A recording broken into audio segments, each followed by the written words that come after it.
प्यारे साथियों, आज हम आपके लिए बहुत ही खूबसूरत सेशन लेकर आए हैं जिसका नाम है नई शिक्षा नीति 2020। भारत सरकार ने कैबिनेट में नई राष्ट्रीय शिक्षा नीति को मंजूरी दे दी है। एनईपी, इसमें मानव संसाधन विकास मंत्रालय, जिसका नाम बदलकर शिक्षा मंत्रालय कर दिया गया है। 1985 में यह पहले शिक्षा मंत्रालय ही था, जिसे बदलकर मानव संसाधन विकास मंत्रालय कर दिया गया था, जिसके वर्तमान केंद्रीय मंत्री रमेश पोखरियाल निशंक हैं। और लगभग 34 साल बाद शिक्षा नीति में यह परिवर्तन देखने को मिला है, जो कि बहुत ही सराहनीय पहल है भारत सरकार की। और हम आशा करते हैं कि ये भारतीय नई शिक्षा नीति बहुत ही बड़े बदलाव लेकर सामने आएगी। नई एनईपी के तहत 5वीं क्लास तक मातृभाषा या स्थानीय भाषा या क्षेत्रीय भाषा में पढ़ाई का माध्यम रखने की बात कही गई है। विदेशी भाषाओं को पढ़ाई सेकेंडरी लेवल से होगी। 2030 तक स्कूली शिक्षा में 100% ग्रॉस इनरोलमेंट रेशियो तथा माध्यमिक स्तर पर एजुकेशन फॉर ऑल का लक्ष्य तय किया गया है। बुनियादी ढांचों के साथ नवीन शिक्षा केंद्रों की स्थापना की जाएगी, जिसके अंतर्गत नए रोजगारों का सृजन होगा, जो कि बहुत ही सराहनीय पहल होगी अगर भारत सरकार इसमें सफल होती है तो। स्कूली पाठ्यक्रम के 10+2 के ढर्रे को समाप्त किया जाएगा। नया पाठ्यक्रम संरचना लागू किया जाएगी। 5+3+3+4, जिसका कॉन्सेप्ट हम अभी आगे देखेंगे, हम ही बताएंगे उसके अंतर्गत क्या है। तो नई प्रणाली के अंतर्गत प्री स्कूलिंग के साथ 12 साल की स्कूली शिक्षा होगी। एनसीईआरटी 8 वर्ष की आयु के बच्चों के लिए प्रारंभिक बचपन देखभाल और शिक्षा एनसीपीएफईसीसीई के लिए एक राष्ट्रीय पाठ्यक्रम और शैक्षणिक ढांचा विकसित करेगा। जीडीपी का लगभग 6% शिक्षा में लगाने का लक्ष्य तैयार किया गया है, जो पहले 4.43% था। मतलब कि अब जीडीपी में शिक्षा का प्रतिशत बढ़ेगा। छठी कक्षा से वोकेशनल कोर्स शुरू किए जाएंगे। इसके तहत इच्छुक छात्रों को छठी कक्षा के बाद से ही इंटर्नशिप करवाई जाएगी।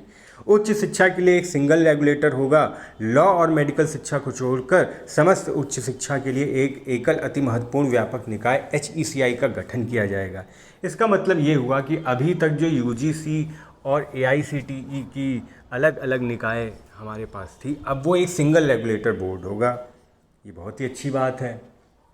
HECI के अंतर्गत 4 स्वतंत्र वर्टिकल्स होंगे, जिनमें NHERC राष्ट्रीय उच्चतर शिक्षा नियामकीय परिषद, GEC सामान्य शिक्षा परिषद, HEGC उच्चतर शिक्षा अनुदान परिषद, NAC राष्ट्रीय प्रत्यायन परिषद होगा। उच्च शिक्षा में लगभग 3.5 करोड़ नई सीटें जोड़ी जाएंगी, जो कि बहुत ही अच्छी बात है।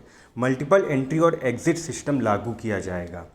ये बहुत ही अच्छा कॉन्सेप्ट है, जिसके अंतर्गत 4 साल के एक कोर्स में 1 साल बाद सर्टिफिकेट, 2 साल बाद डिप्लोमा और 3 से 4 साल के बाद डिग्री का प्रावधान होगा। मान लीजिए आप 4 साल का कोई एक ग्रेजुएशन कोर्स अभी करते हैं, तो आप मान लीजिए कि आप बीच में ही वो कोर्स छोड़कर चले जाते हैं, तो आपको डिग्री नहीं मिलती है। लेकिन अब ऐसा नहीं होगा। 4 साल का अगर एक कोई पूरा कोर्स है, तो अगर आपने 1 साल कंप्लीट कर लिया है तो आपको एक सर्टिफिकेट मिल जाएगा। 2 साल पूरे किए हैं, तीसरे साल में आप जाते हैं तो आपको डिप्लोमा मिलेगा। 3 या 4 साल के बाद आपको डिग्री का प्रावधान होगा। उच्च शिक्षा में 4 साल की डिग्री के बाद 1 साल के MA के बाद सीधे आप PhD कर सकते हैं। अब ये MPhil की ज़रूरत नहीं होगी। MPhil का कॉन्सेप्ट अब ख़त्म करने जा रही है हमारी भारत सरकार। शोध को बढ़ावा देने के लिए NRF नेशनल रिसर्च फाउंडेशन की स्थापना की जाएगी। जैसा कि अभी कोविड चल रहा है, हम सभी जानते हैं कि ऑनलाइन पढ़ाई को बहुत ज़्यादा तरजीह दी जा रही है। इसी तर्ज पर पाठ्यक्रम क्षेत्रीय भाषाओं में विकसित किए जाएंगे। एक टेक्नोलॉजी फोरम विकसित किया जा रहा है, जो NETF है। 10+2 फॉर्मेट को पूरी तरह से ख़त्म कर दिया गया है और आगे जो 5+3+3+4 का कॉन्सेप्ट है वो इस प्रकार है कि प्री प्राइमरी स्कूलिंग होगी। आपकी कक्षा 5 साल जो आप अपने स्कूलिंग के देंगे, शुरुआती 5 साल जो आप अपनी स्कूलिंग के देंगे, वो प्री प्राइमरी स्कूलिंग होगी, जिसमें क्लास 1 और क्लास 2 भी होगी, जो फाउंडेशन स्टेज होगी। फिर अगले 3 साल क्लास 3, क्लास 4, क्लास 5 आपको पढ़ना होगा। फिर उसके बाद मध्य चरण आता है, जो कक्षा 6, 7, 8 आप पढ़ेंगे। फिर उसके बाद 4 साल का माध्यमिक शिक्षा होगी, जिसमें कक्षा 9, कक्षा 10, कक्षा 11 और कक्षा 12 का शिक्षा आप ग्रहण करेंगे।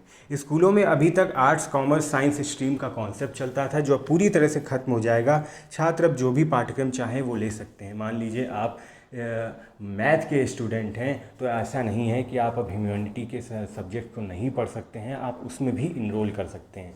हालांकि जेएनयू जैसे कुछ संस्थान ऐसे हैं जो आपको आपकी स्ट्रीम के इतर भी कुछ वोकेशनल कोर्स की पढ़ाई करने की अनुमति देते हैं। तो ये था हमारा आज का सेशन, जिसमें हमने नई शिक्षा नीति के अंतर्गत कुछ महत्वपूर्ण बिंदुओं को कवर करने का प्रयास किया है।